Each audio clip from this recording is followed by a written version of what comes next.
In this video, let's see what email validation is and how to validate and review email contacts using the email validation tool in Easify.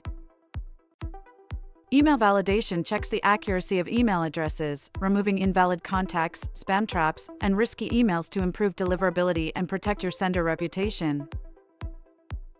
Now, let's see how to use the email validation tool in Easify.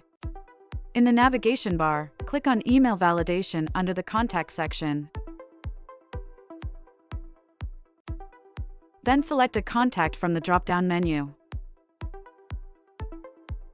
Click the Proceed button to continue with the selected contact group. In the pop-up, choose whether to review only new unvalidated contacts or include all unvalidated ones, even those marked invalid before. Once you pick, you'll see how many contacts will be validated and how many credits it'll take. Check the details, then click Proceed to move forward.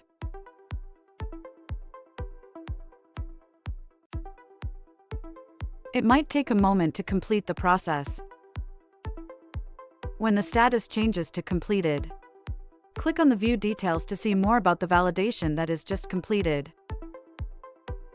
You can see all further details here, including all failed and past email IDs. Thank you for watching.